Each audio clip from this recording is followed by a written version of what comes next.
let's talk about accreditation. One type of accreditation is university accreditation.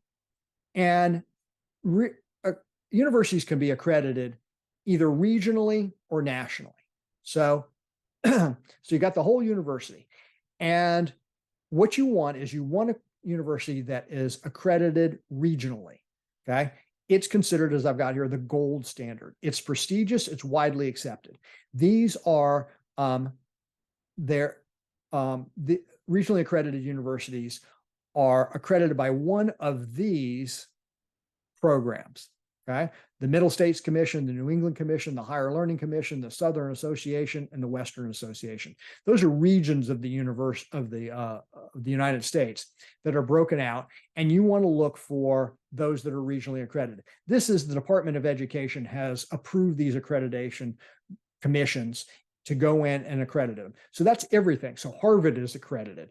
SMU, where I'm at, is accredited. In fact, it's accredited by the Southern Association of Colleges and School Commission on Colleges.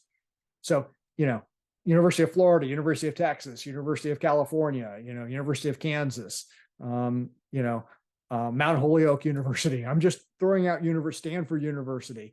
All of them are regionally accredited, and that's what you want. Those are ones that everything's transferable.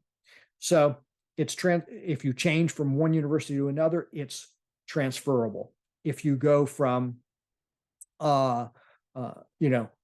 one accredited program, you can then apply to another accredited program. That's what you'll need, because if you go to national accreditation, you will not get into any of the graduate programs. I don't know if any of you all are familiar, there's an app called it's the Next Door Neighbor, I believe, is the app. And on that app, a lot of people will get on there and talk about different things that are going on in their lives. And sometimes they'll put things on like, are you missing a dog? And they'll do that. But they'll put a lot of little things on there, and they'll ask questions. And I remember one of the questions that somebody asked was, my daughter just graduated from this university, which is here not too far from where I live. And they said that she then applied to graduate school in mental health counseling, and she was applying to a regionally accredited university here also in the Dallas area. And they said they told her she wasn't accepted. And they told her that she wasn't accepted because she didn't go to an accredited school. And they were very upset because they said, yes, we went to the university. She spent 4 years there, and they told us that they were accredited. And they were nationally accredited. A national accreditation usually goes to vocational schools, trade schools, technical schools.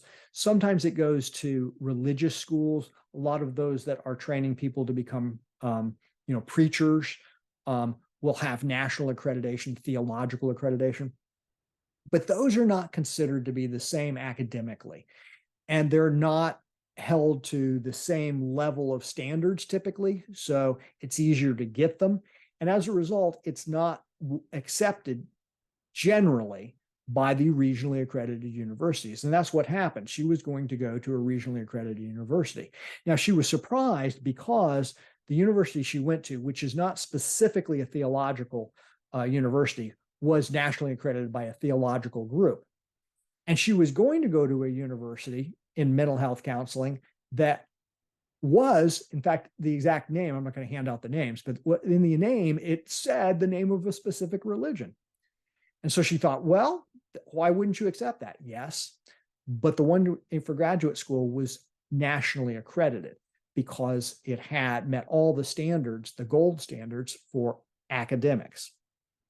Well, they aren't going to accept somebody from a nationally accredited, university or college, because again, it's considered to be kind of a specially niche kinds of accreditation and not a general academic one.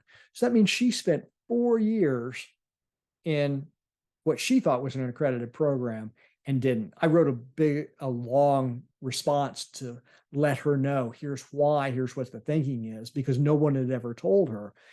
And, why that was going to be difficult for her. And I really felt sad that she had spent all that time and money and wasn't going to be able to pursue her her career and what she wanted to do, because she was never going to get into a program because she didn't come from a regionally accredited university. Most of the universities that you're probably thinking about are regionally accredited. By the way, if there's some variations, if you went to school in another